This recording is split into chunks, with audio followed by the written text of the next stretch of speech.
Selamat sore dan selamat datang pemirsa. Kembali lagi bersama saya Andini Julia Rahayu dan partner saya Ajeng Dwi Anjani dalam acara Healthy Time. Bersama kita mengupas isu kesehatan yang akan menemani Anda dalam 15 menit ke depan. Pemirsa, pada episode kali ini kita akan membahas topik yang tengah hangat dibicarakan oleh masyarakat, khususnya pada bidang kesehatan, yaitu meningkatnya kasus diabetes pada anak-anak di Indonesia. Dilansir dari CNBC, Ikatan Dokter Penyakit Dalam Indonesia atau IDIA, merilis data bahwa penyakit diabetes pada anak meningkat sebanyak 70 kali lipat pada Januari 2023 sejak tahun 2010 lalu.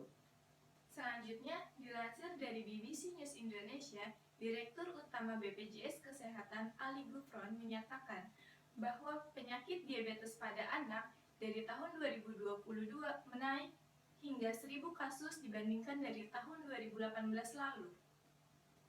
Diabetes merupakan salah satu penyakit yang dapat menyerang siapa saja termasuk anak-anak sekalipun. Diabetes pada anak ini memiliki dua jenis tipe, dengan tipe 1 yang paling sering terjadi pada anak-anak. IDIE merilis data bahwa terdapat 1.645 kasus anak-anak di Indonesia terjangkit penyakit diabetes. Pemirsa, berkaca dari peristiwa tersebut, kami telah menghadirkan narasumber terpercaya dalam bidang kesehatan, yaitu Ibu Diah Sariningrum selaku dokter spesialis penyakit dalam. Sore Ibu Ningrum. Sore Kak Ajeng. Apa kabar Ibu? Baik Kak Andini. Kesibukannya apa akhir-akhir ini? Biasa lah ya, ketemu pasien, terus operasi, ya seperti biasa. Sibuk banget ya. Baik Ibu Ningrum, seperti yang telah dijelaskan sebelumnya, kasus diabetes pada anak ini telah meningkat cukup tinggi ya, sebanyak 70 kali lipat. Boleh tolong dijelaskan Bu pengertian dari penyakit diabetes itu, karena kemungkinan nih pemirsa kita belum mengetahui apa itu penyakit diabetes. Oke, jadi penyakit diabetes itu terjadi karena kurangnya insulin di dalam darah, atau mungkin bisa jadi nggak ada insulin nih di dalam darah seseorang gitu. Fungsi insulin itu kan untuk mengikat gula darah gitu, mengikat gula yang ada di dalam darah untuk diubah menjadi energi. Karena kurang atau bahkan tidak adanya insulin ini, gula darah nih jadi menumpuk gitu di aliran darah, itu nggak bisa dirubah jadi energi gitu. Jadilah diabetes ini gitu. Lalu tanggapan Ibu Ningrum mengenai kasus meningkatnya diabetes pada anak-anak ini apa ya? Oke, untuk kasusnya sendiri sih saya sangat prihatin ya. Saya berharap banget buat pemerintah dan juga orang tua ini lebih aware tentang isu ini gitu. Saya berharap orang tua bisa lebih memperhatikan anak-anaknya, kemudian pemerintah juga mungkin bisa memberikan tindakan yang konkret gitu untuk anak-anak ini yang sudah terlanjur mengidap penyakit diabetes ini gitu. Baik Bu. Lalu boleh tolong dijelaskan kembali Ibu agar kami semua ini mengetahui, apalagi para pemirsa, apakah terdapat perbedaan yang cukup signifikan antara diabetes pada orang dewasa dan diabetes pada anak? Untuk signifikan sih paling karena penyebabnya aja ya kan gini ya. Kalau untuk anak-anak itu biasa disebabkan karena autoimun atau genetik. Sedangkan untuk orang dewasa itu rata-rata disebabkan karena lifestyle mereka gitu. Baik Bu, berdasarkan informasi yang didapat dari Eka Hospital, diabetes pada anak ini memiliki dua jenis tipe. Apakah terdapat perbedaan antara kedua tipe tersebut? Oke, untuk tipenya sendiri ini nggak jauh beda ya sebenarnya selain penyebabnya. Untuk tipe 1 itu lebih karena autoimun. Autoimun itu terjadi biasanya tuh karena bawaan lahir ya biasanya.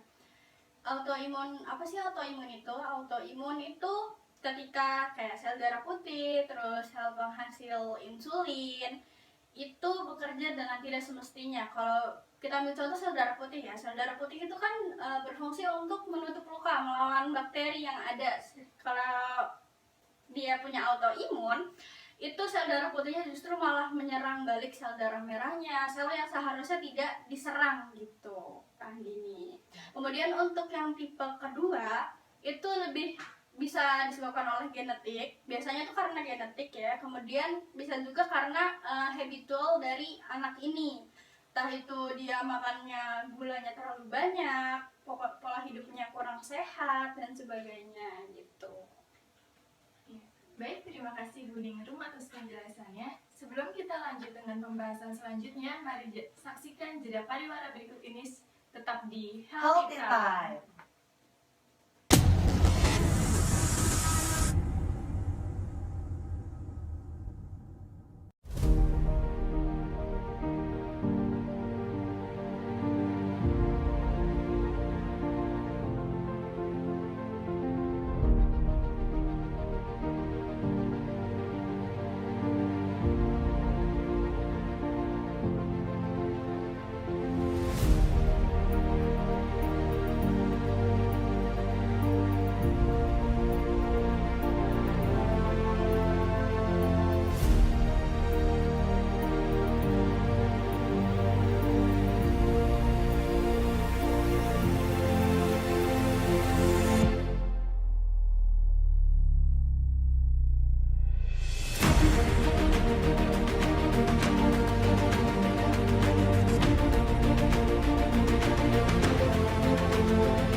Kembali lagi bersama kami dalam acara Healthy Time, bersama kita mengupas isu kesehatan.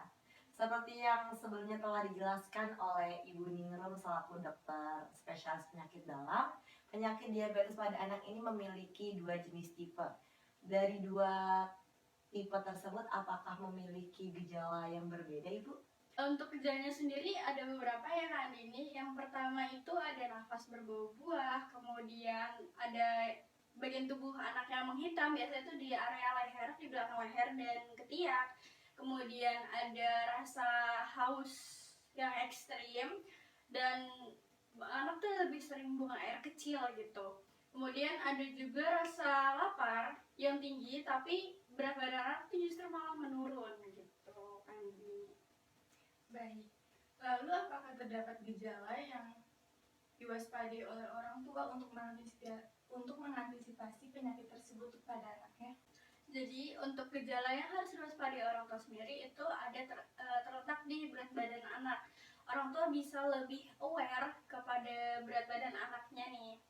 Misalnya kok berat badan anak saya menurun ya, atau kok naiknya tuh nggak wajar gitu. Itu bisa kalau berat badan naik ya, itu orang tua bisa dicoba turunin berat badan sekitar 10-15%. Tapi kalau misalnya udah coba diet, coba buat nurunin berat badan anak, kayak coba olahraga supaya berat badan anak turun dan nggak turun-turun juga, orang tua bisa ke pusat kesehatan terdekat atau ke puskesmas untuk dicek apakah anaknya ini ada indikasi diabetes atau tidak gitu aja. Jadi salah satu penyebab dari diabetes ini kan pola makan ya Ibu Ningrum. Adakah tips dari Ibu Ningrum untuk para orang tua memperbaiki pola makan anaknya agar dapat menerapkan pola makan yang baik pada anak-anaknya? Oke. Ini kita ngomong dari anak masih bayi ya. Anak masih bayi kan harus minum ASI eksklusif selama 2 tahun ya. Itu harus benar-benar yang pure ASI aja. Nanti ada saatnya, kan selama 2 tahun itu nggak mungkin anak cuma minum ASI doang kan, pasti ada masa MPASI. Nah ketika masuk masa MPASI, orang tua terutama ibu-ibu nih harus lebih aware sama MPASI anaknya, harus diperhatikan benar-benar gizi dan kandungan gulanya gitu. Kemudian ketika anak-anak udah bisa memakan apa yang orang tua makan, itu bisa diajak anaknya untuk kayak makan keluarga, makan bareng sama keluarga, tapi di menunya tuh benar-benar diperhatikan gitu untuk gizinya dan sebagainya gitu. Untuk terus orang tua juga bisa buat ngajak anak-anaknya ini olahraga gitu. Kalau buat ibu dan ayah nih yang sibuk kerja ya dari Senin sampai Jumat, itu bisa banget diluangin hari weekendnya selain buat family time, itu bisa diajak anaknya olahraga buat menuruni resiko diabetes tersebut. Orang tua juga bisa nih memberikan takaran gula untuk anaknya. Misal, adek hari ini makannya 1 permen aja ya gitu. Karena kan ngikutin orang tua ya, maksudnya habitual orang tuanya gitu. Orang tuanya makan apa pasti anak pengen, ya nggak sih, ya kan? Nah itu bisa banget buat diatur dari situ juga gitu. Jadi secara nggak langsung nih kita sebagai orang tua menjaga pola makan kita juga supaya anak nggak ikut-ikutan gitu kan, gini aja. Baik, diharapkan untuk para orang tua untuk menerapkan pola hidup sehat seperti yang telah dijelaskan oleh Ibu Ningrum. Setiap penyakit pasti memiliki dampak dan resiko. Ada nggak sih dampak dan resiko yang dialami oleh anak-anak yang menderita penyakit diabetes? Oke, untuk dampaknya sendiri itu bisa anak-anak tuh bisa kena yang namanya kerusakan pada retina, ibu-ibu. Kemudian juga bisa ada kerusakan pada syaraf gitu, dan bisa ini diabetes pada anak ini juga bisa meningkatkan resiko anak itu nantinya terkena stroke atau serangan jantung. Gitu aja. Baik Ibu, lalu apakah terdapat pencegahan yang pasti yang harus banget dilakukan oleh para orang tua nih, karena kan anak-anak itu kan hampir menghabiskan waktunya bersama orang tua, apalagi sama ibu. Itu ada nggak sih Ibu pencegahan yang wajib banget nih dilakukan oleh orang tua, khususnya para ibu-ibu? Oke, untuk para bunda ya mungkin lebih diketatin aja pola makannya, benar-benar diperhatiin gitu, anaknya makan apa, permennya berapa hari ini kayak gitu. Dan juga yaitu pasti olahraganya jangan lupa ya ibu-ibu, harus banget olahraga pokoknya, paling enggak 30 menit lah. Kalau 30 menit kayaknya kelamaan deh, anaknya bosen deh.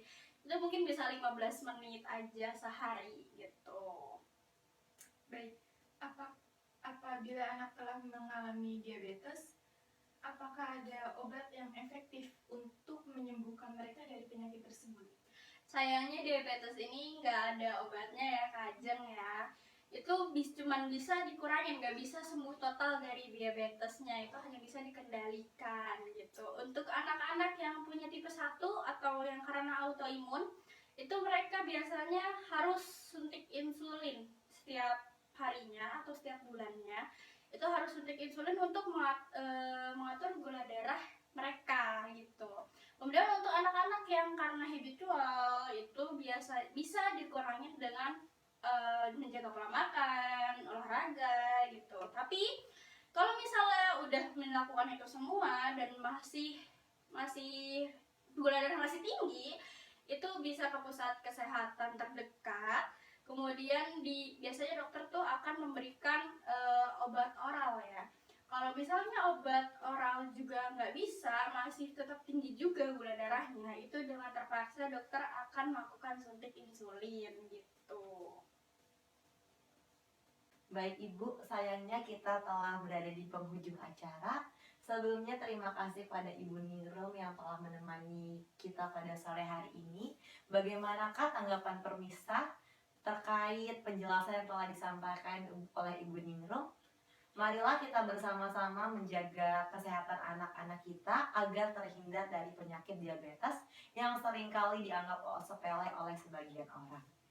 Saya Andini Julera Hayu dan partner saya Ajeng Dwi Anjani pamit undur diri. Sampai jumpa di episode selanjutnya dengan pembahasan isu kesehatan yang berbeda, tetap di Healthy Time. Bersama kita mengupas isu kesehatan.